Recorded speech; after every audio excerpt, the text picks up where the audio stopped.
صوفی ازم ہے کیا؟ Sufism is beyond the religion.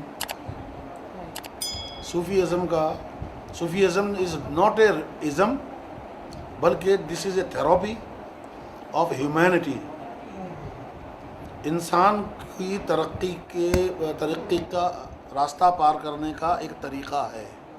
جس چیز کو آپ خانقاہوں کے حوالے سے بات کر رہی ہیں تو خانقاہوں میں اور صوفی ازم میں بہت زمین آسمان کا فرق ہے. جیسے کبیر پنتھ اور کبیر کو جینے میں جناب علی زمین، بس اتنی سی بات اگر آپ سمجھ لیں تو اس کبیر میں جو کبیر خود ہیں اور اس کبیر میں جس کبیر کو آپ ریکارڈ کر رہی ہیں اس میں زمین آسمان کا فرق ہے. یہی فرق ہے. تو خانقاہوں میں اور انسٹیٹیوٹس میں جو چیز تصوف کے نام سے پیش کی جا رہی ہے جی وہ دراصل تصوف نہیں ہے. پہلے ہم کو سمجھنا یہ ہے کہ تصوف کو ہم باؤنڈری دیں کہ تصوف ہے کس چیز کا نام. جی ہر انسان کے ذہن میں، خواہ وہ کسی بھی مذہب و ملت کا ہو، اس کے ذہن میں 3 سوال، بشرطے کہ وہ باہوش ہو اور عقل مند ہو اور سوچنا سمجھنا جانتا ہو، اس کے ذہن میں 3 سوالات آتے ہیں کہ وہ کون ہے، کہاں سے آیا ہے اور کہاں جانا ہے. وہ کون ہے، کہاں سے آیا ہے اور کہاں جانا ہے. These are 3 questions only. اور انہی کوسچن کے جواب کے سلسلے کے اندر پورا صوفی ازم جو ہے اس کو کوریج کرتا ہے. اس کو یہ بتاتا ہے کہ تو کون ہے، اس کو یہ بتاتا ہے کہ تو کہاں سے آیا ہے، اور پھر اس کو یہ بتاتا ہے کہ تجھے کہاں جانا ہے. اور اسی ضمن میں اس کو یہ بتلاتا ہے کہ تجھے وہاں جانے کے لیے کیا کیا تیاریاں کرنی ہیں، کیا کیا سامان لینا ہے، کیا کیا اسٹرینتھ حاصل کرنی ہے. تو یہ اگر اس نظر سے دیکھا جائے تو صوفی ازم کسی مذہب و ملت کا وہ محتاج نہیں ہے. یہ ہیومینٹی کی بات ہے. لفظ صوفی جو ہے اس کا مطلب ہے، یہ عربی کا لفظ ہے اور بہت کم لوگ اس کی اصل سے واقف ہیں. اصل میں اس کا جو مادہ ہے، اس کا جو بیسک ہے وہ ہے صافہ. صفائی، جو آپ نے کہہ دیا، جو آپ نے اشارہ کیا ہے وہی اس کا مطلب صافہ ہے. ورنہ کچھ لوگ اس کے مطلب کچھ اور نکالتے ہیں. کوئی وہ چبوترے کے حوالے سے نکالتے ہیں. ایک چبوترے کا بھی کانسیپٹ ہے اس کے اندر کہ وہ چبوتروں پہ بیٹھنے والے، اور وہ میں نے سنا تھا وول، صوف. ہاں، اس کا بھی مطلب نکالتے ہیں، اس کا بھی نکالتے ہیں. لیکن حقیقت یہ ہے کہ اس کا ہمارے صافہ. اور صافہ کا مطلب ہے صفائی. کس چیز کی صفائی؟ روح کی صفائی. جب روح صاف ہوگی تو جسم صاف ہوگا، جسم صاف ہوگا تو روح صاف ہوگی. اور جب روح جو ہے تمام ہیومینٹی میں کامن ہے، چاہے وہ مسلمان ہو، چاہے ہندو ہو، چاہے کرسچن ہو، چاہے وہ جانور ہو وغیرہ وغیرہ. ہمیں جانوروں سے وہ نہیں کرنا ہے. تو روح کی صفائی کرنا اس لیے کہ روح وہ سفر پار کرے جہاں سے وہ آئی ہے اور جہاں پر اس کو جانا ہے. اس جانے کے سلسلے میں جتنے بھی سسٹم بنائے گئے ہیں، اس میں صوفی ازم میں نہ کوئی چلہ ہے، چلہ کس کو بولتے ہیں؟ جاپ. دیر از نو جاپ at all. There is know چلہ at all. دیر از نو وظیفہ ایٹ آل. وظیفہ وہ چاپ کا اس کو ترجمہ ہے، جس کو چاپ کرنا کہتے ہیں نا، کسی چیز کے جاپ کرنا. ایک چیز کو رٹ رہے مولا مولا مولا مولا مولا مولا مولا مولا، منتر جپنا. ابھی ہم نے ذکر کیا مولا مولا مولا مولا مولا. تو مولا کیا ان الفاظ میں ہے؟ نہیں. مولا میم لام واو میں نہیں ہے. مولا اس سے بالکل بیانڈ ہے. تو اسی طرح الفاظ سے باہر نکلو. اب لفظ و بیاں سب ختم ہوئے، اب لفظ و بیاں کا کام نہیں. اب عشق ہے خود پیغام اپنا اور عشق کا کچھ پیغام نہیں. تو جس وقت صوفی بنتا ہے انسان تو اس کو کسی مذہب کی ضرورت نہیں ہوتی ہے. اس کا مذہب ہوتا ہے سچائی. اس کا مذہب ہوتا ہے سچائی، ٹروتھ. اس ٹروتھ کو آپ دنیا کا کوئی بھی نام لے لیں، اگر وہ سچا ہے تو سچائی اس میں کامن ہے. اور انسان جس وقت اپنی اس ترقی کے مراحل کو پار کرتا ہے تو وہ اپنے آپ کو پانے کی کوشش کرتا ہے. اور جس وقت وہ اس پردے کے اندر جا کر دیکھتا ہے، جب ترقی کرتا کرتا اس پردے تک پہنچتا ہے کہ جہاں سے آیا ہے. یہ بات بڑی سمجھنے کی ہے کہ جس پردے کے اندر وہ جھانکتا ہے تو پردے کو ہٹا کر کیا دیکھتا ہے کہ وہ خود بیٹھا ہوا ہے.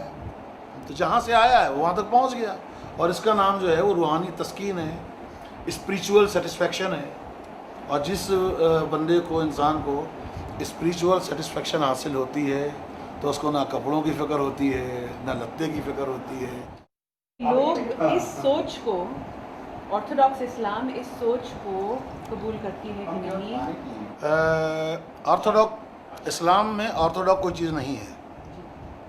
اور میں چونکہ کیا کہتے ہیں وہ کمپیٹیٹیو اسٹڈی کی ہے میں نے تمام مذاہب کی, اچھا, تو مجھے یہ بھی معلوم ہے کہ نہ وہ اسلام کے اندر وہ آرتھوڈاکس ہے, نہ کرسچینٹی میں آرتھوڈاکس ہے, نہ ہندوازم میں آرتھوڈاکس ہے. ان سب کی تھیم ایک ہے, وہ ہے سچائی. Orthodox doesn't matter.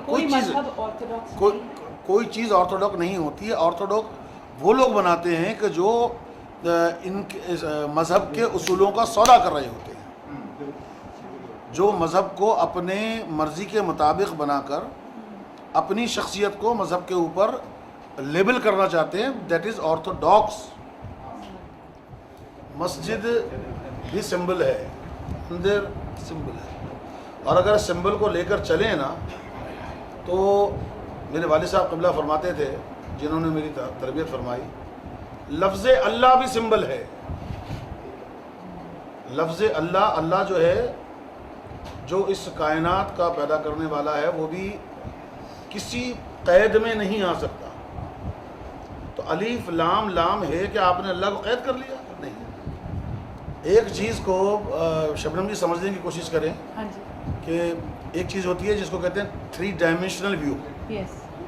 ایک چیز کو خاموش رہو, ایک چیز کو صرف سامنے سے دیکھنے کے لیے, صرف سامنے سے دیکھنے کے لیے آپ کو 2 آنکھیں چاہیے, صرف سامنے سے دیکھنے کے لیے.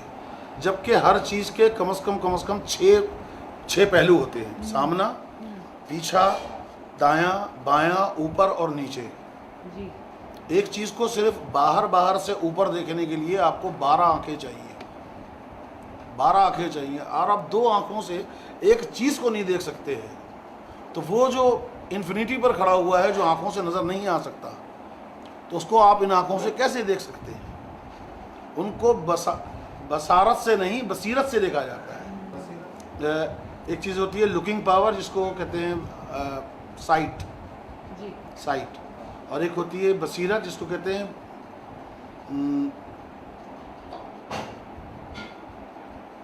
جس کو آپ اپنے تصور کی آنکھ سے, اپنی روحانی آنکھ سے اس کو چاروں طرف سے اس کو دیکھ پائیں. ایک چیز کو مثال کے طور پر آپ کے گھر میں مٹکا رکھا ہوا ہے, آپ کے گھر میں ایک مٹکا رکھا ہوا ہے, اس مٹکے کو اپنے ہر طرف سے دیکھا ہوا ہے. کبھی ادھر سے پانی پیا, کبھی ادھر سے پانی پیا, ادھر سے.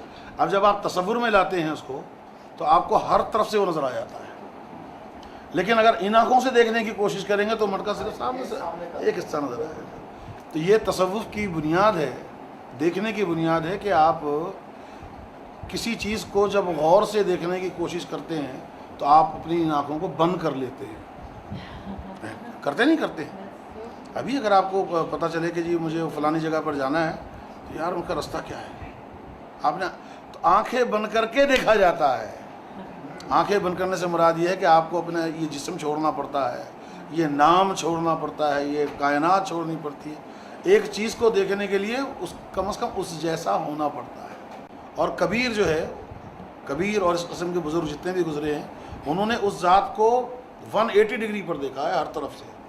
اور آخر میں ان کو یہ پتہ چلا کہ ہوا اے فیض معلوم ایک مدت میں ہم ہی تھے وہ. ہوا اے فیض معلوم ایک مدت میں ہم ہی تھے وہ, جپا کرتے تھے جس کے نام کی دن رات سمرن ہم. جس کی نام کی سمرن جپا کرتے تھے ہم, جب ہم نے آئینے میں دیکھا اس کو, جب غور سے دیکھا اس کو, پہچاننے کی کوشش کی, تو وہ تو ہم خود تھے. آئینے میں کچھ نہیں ہوتا, آئینے کے باہر ہے جو کچھ ہے. آپ اس کو درست کیجئے تو آئینے میں سب وہی نظر آئے گا جو کچھ آپ آئینہ آپ کو دیکھ رہا ہے. جپا کرتے تھے جس کے نام کی جلا. ہم لوگ گزشتہ 900 یہ فیض احمد فیض یہ دوسرے فیض ہیں، دوسرے فیض ہیں۔ وہ کہتے ہیں کریں ہم کس کی پوجا اور چڑھائیں کس کو چندن ہم، کریں ہم کس کی پوجا اور چڑھائیں کس کو چندن ہم، صنم ہم دیر ہم بت خانہ ہم بت ہم برہمن ہم، نہ قیل و قال سے مطلب نہ شغل اشغال سے مطلب، مراقب اپنے رہتے ہیں جھکا کر اپنی گردن ہم، یعنی مراقب اپنے آپ کو دیکھنے کی کوشش کرنا ہے۔ کون دیکھ رہا ہے؟ کون دیکھ رہا ہے؟ کس کو دیکھ؟ میں دیکھ رہا ہوں، اپنے آپ کو دیکھ رہا ہوں، خود کو دیکھ رہا ہے۔ یہ فرماتے ہیں کہ ہوا اے فیض معلوم ایک مدت میں ہم ہی تھے وہ، جب تعلیم مکمل ہوئی گرو صحیح ملا، راستہ صحیح ملا اور آپ کے دھیان صحیح ہوا، آخر میں جا کے پتہ چلا کہ گرو نے آپ کو لے جا کر کہاں کھڑا کیا؟ آئینے کے سامنے، کہ لو بھائی اس کو دیکھو تم۔ وہاں پر یہ بات تم کو سمجھ میں نہیں آ سکتی تھی آئینہ، لیکن اس تمام تربیت کے بعد یہ پتہ چلا کہ آئینے میں ہم خود ہیں۔ اگر ایک کے مقام پر دیکھا جائے تو صرف ایک ہے، ایک ہے، ایک ہے، یہ تمام ایک کا ظہورہ ہے۔ اور یوٹیوب کو بھی لائک کریں اور یوٹیوب کو بھی سبسکرائب کریں تاکہ نیو ویڈیو آپ کو پہنچ سکے۔ یہ طرز ہے انسان کا ہر بیماری کا علاج، دفع جادو مرض، ریموو دا میجک۔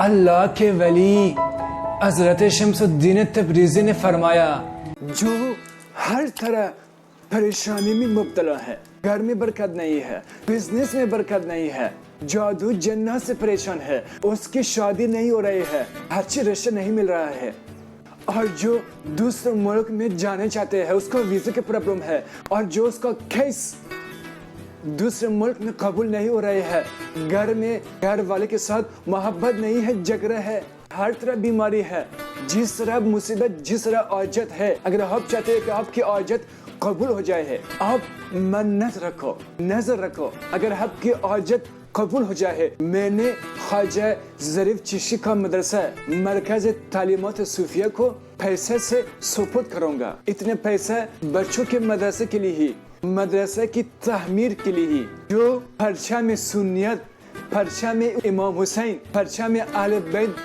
کو زندہ رکھنا چاہتے ہیں، ہمارا مدرسہ کو سپورٹ کرے، میرا مشن کو سپورٹ کرے، تاکہ میں دنیا میں سنیت کا پرچم کو بلند کرو۔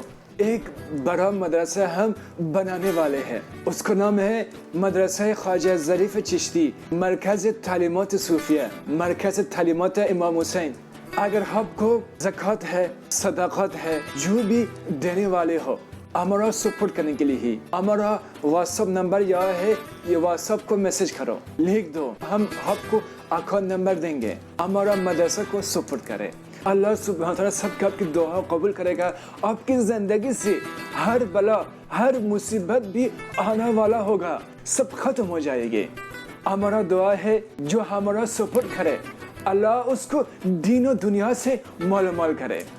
یہ حضرت جو ہے خواجہ غریب نواز رحمۃ اللہ علیہ کے پردادا پیر کی اولادوں میں سے ہیں، اور جیسا خواجہ غریب نواز کے پیر و مرشد خواجہ عثمان ہاروانی اور ان کے پیر و مرشد حضرت شریف زندانی اور ان کے پیر و مرشد خواجہ ابو مودود چشتی رحمۃ اللہ علیہ کی اولاد اور امام حسین علیہ السلام کی اولادوں میں آپ کا نسب ہے، اور سرکار کا پورا نام جو ہے حضرت خواجہ ظریف چشتی سرکار۔ اور ہندوستان کے خاص میں یہ بتاؤں گا کہ ہندوستان کی سرزمین کے لیے یہ باعث برکت ہے، کیا وہ چشت گھرانے کے پہلے بزرگ خواجہ غریب نواز کا فیض ہندوستان میں جاری و ساری ہے آج بھی، اور ایسی ہی وہ چشت گھرانے کے پھر بزرگ ہمیں عطا ہوئے، اور ہمیں پھر یہ سمجھو کہ حضور نبی کریم صلی اللہ علیہ وسلم کی طرف سے ہی دوسرے بزرگ ہمیں عطا کیے گئے۔ تو حضرت خواجہ ظریف چشتی ہمارے ہندوستان میں آپ کی آمد ہوئی، اور ہم ہندوستان کے اور بھاگ جگ گئے ہیں، اور قسمت بلند ہو گئی ہے کہ دوسرے خانوادہ رسول کے فرد ہمارے ہندوستان کے اندر آئے ہوئے ہیں، اور قدم مبارک ان کے لگے ہوئے ہیں، اور ہم گناہگاروں کی تقدیر سنور گئی۔